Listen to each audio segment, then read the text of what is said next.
Hi, I'm here to do my 7 and 8 week update.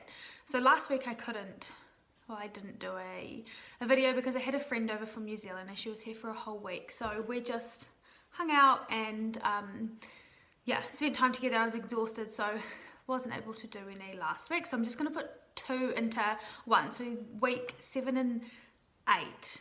So I'll be 9 weeks today. Wednesday. Yep, 9 weeks today. So then that one will come in the next week. So the last 2 weeks I feel have been a bit different from the week previous. My first off the morning sickness got insane. I was just spewing and spewing and spewing all the time. It was worse. It was just getting worse. It wasn't getting any better. So I went back. So I think last time I'd spoken about that I'd gone and I got 2 lots of prescription meds for my morning sickness. One was called Maxolon, and then the other one was Zofran. I've actually got it here. It's got another name. It begins with an O, but I think it's got 2 names, I think. So that one there. So I tried the Maxolon for a couple of days, and that didn't do anything. I was still really sick, and it just made me really, really tired, which apparently isn't a side effect, but it definitely was for me. I'm super out of breath. I was just so tired all the time. I'd take it and just have to sleep. There were days on the weekend where, was it last weekend and the weekend before, but I was just in bed, like I couldn't get up. I was just sick, was vomiting up everything. And I got those prescriptions from my doctor. So I've had just one doctor since I've been in Australia. And the whole doctor's place, I don't know, doctor surgery I think you call it, I just found super unorganised. They just lose everything. I'd given them the girls' immunisations. This is off topic, but the girls' immunisations from New Zealand, so we had to match them up, so it's different over here. So we had to get the New Zealand ones to match up with the Australian ones to make sure that they had everything that they needed in Australia. I gave that to them 3 times. They lost it 3 times. They had said that they'd sent it to Medicare. They hadn't sent it to Medicare. Apparently it got lost, but it was I think they just had to update it in the system, so it kind of got lost. So they lost all of that, and then appointments that I had and I'd actually been in to see the doctor, they had no record of. They said that I hadn't been there for like 4 months, 5 months, when I had been there like, I think it was 2 or 3 times the week before, over a couple of weeks. Just super, super disorganized. And when I went in and I asked, I just said to Mum, like I feel really nauseous, I feel really sick, can I have something? And he just kind of said, oh yeah, here's 2 things. And the appointment was like 30 seconds. And that was it. There was no like questions because I think generally they, most prescriptions they'll ask for, I don't know, if your family history or, the side effects of some of them. He asked me nothing. He just said, sorry, I'm really out of breath. He just gave them to me, 2 prescriptions, and said, here you go. And I said, do I need them both, or do I need to just have one? And he said, oh, we'll just try one, and then if that one doesn't work, try the other one. And I said, well, what one do I need to try first? And he said, oh, try this one, the Maxolon or the Maxolon I think it is. So I would have no idea. I'd had no idea. I would have just got them both. The second one, which was this one, is a bit more expensive, but I think it's subsidized now. So it's $21 for 10 tablets, which they say to take twice a day. So I just try and take these once a day, and then I can go to bed at night. So the bedtime, if I kind of time it right, I'm fine just to head off to bed. But yeah, $21. So that was for 5 days. So I just try and I take them when I need them. So I had my friend here all week, which we're obviously doing stuff every day, so I had to take them then. But oh my gosh, they make the world of difference.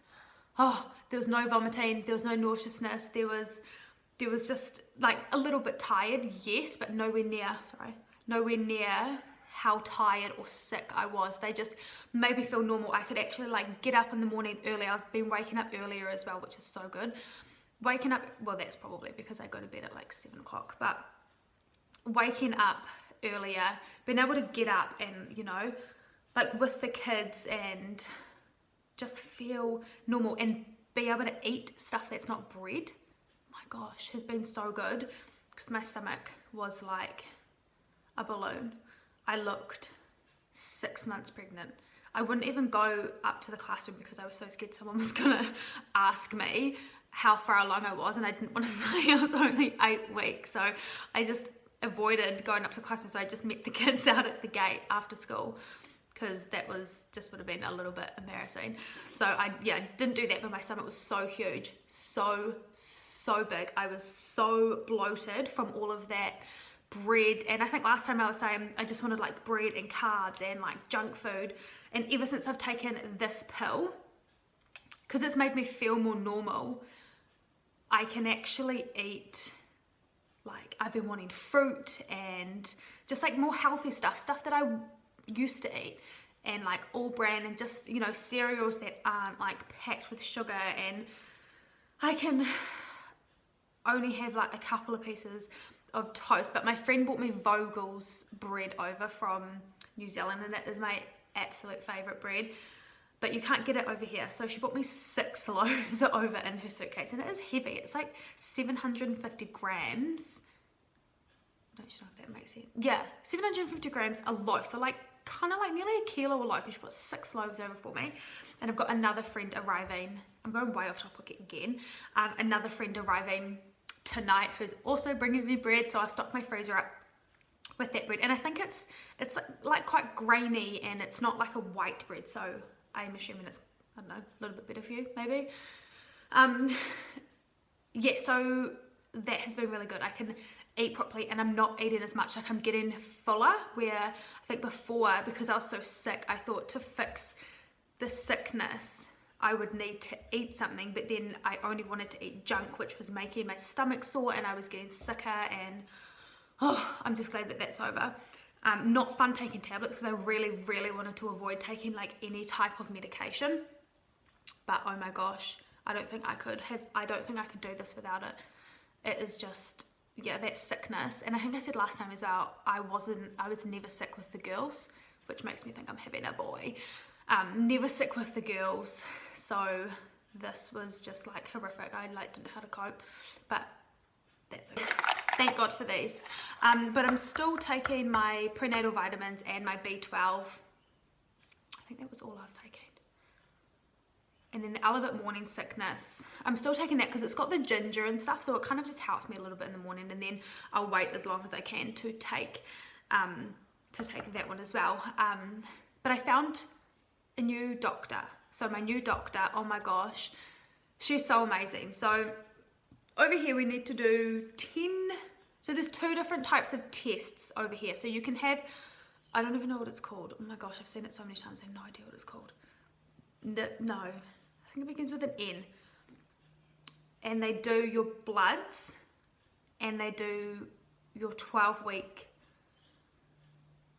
is it your scan?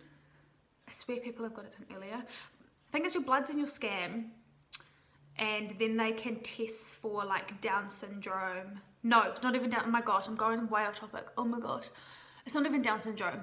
They test for like all these different diseases and genetics and all of that in one test, but it's like $500 to get this test done.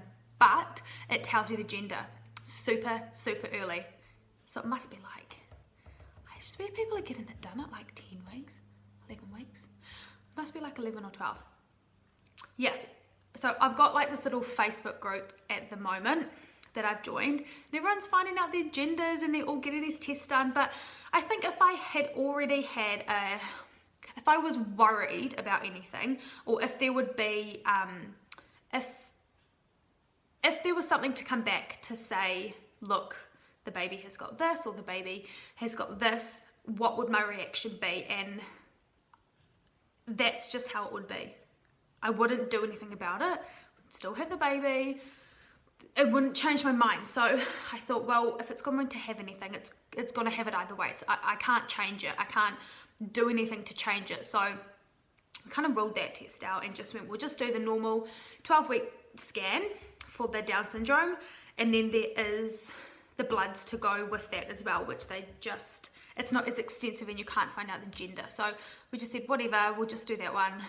So I need my bloods done next week, so 10 weeks next week, and the scan is 12 weeks, and then they put them all together and they send them to the Royal Children's Hospital, and then they've got a section there where they read all the results and all of that. So that is coming up in the next 2 weeks. I need to book myself in for that.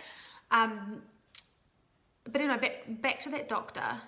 She was amazing. Went to her, and I just wanted another opinion on this medicine, because there's not too much research on it for morning sickness that I could find. Like, it is a drug that's used for cancer patients going through chemo for the nausea. So I just wanted to do a little bit more research. So I went and asked her. She was amazing. She explained everything to me, made me feel so much better about it. And then when I said to her, look, like I don't know the system in Australia. I don't know how it works. It's really different to New Zealand. I just saw an OB in New Zealand, and that was it. And she just took the time and just explained everything, wrote me my referrals for these 10-week bloods and the scan. And I thought, my gosh, my other doctor, nothing. He just said, oh yeah, so this was like back when I was like, I don't know, 6 weeks or something. Oh, are you going to do this test? And that's all he said. Like, he didn't say, oh, you need to come back and get a referral or anything. And I'd explained to him, like, I'm not from here. Like, I don't understand how it works over here. Can you explain it to me? Didn't explain it to me, but oh my gosh, thank goodness for this doctor. She is amazing. So I'm going to stick with her. Woohoo! She's so good. And I think she does shared care as well with the hospital. So that could be an option for me as well, which will be good because she's really nice and she's a lady. I was kind of a bit funny. My OB in New Zealand was a male, but he delivered me, he delivered my sister, like he was our doctor for our whole lives. Where this guy over here, I was kind of like, don't know you, yeah, don't know you from a bar. So, I think that's all. I think that's all I needed to, I don't think there's anything else. I'm really thirsty, just add that in, very thirsty. I don't think I did my belly shot last. No, I didn't have a tape measure. Found my tape measure. So this is going to be interesting because of all the food I've eaten in the last 2 weeks that hasn't really come out. This is going to be interesting. So just move this out the way, my pants off a bit. So this, I've kind of got 2 shirts on. I've got, yeah, this shirt. Oh, I did Pilates this morning, hence my yoga pants or exercise pants. And yes, this is a maternity shirt because my singlets were getting too tight. So, yeah, see, that's just bloat. It's not even a baby yet, it's just bloat. See, there, yeah, definitely different to 5 weeks or when we first found out. Okay, I'll have to go back and see what I was last time because I can't remember. I feel like I was in the 80s, 80 something. Where now I'm 91. 91, oh my gosh. Should I even be getting marks from stretchy pants? Don't think so. Well done, I will do another one for my 9-week update next week. Bye.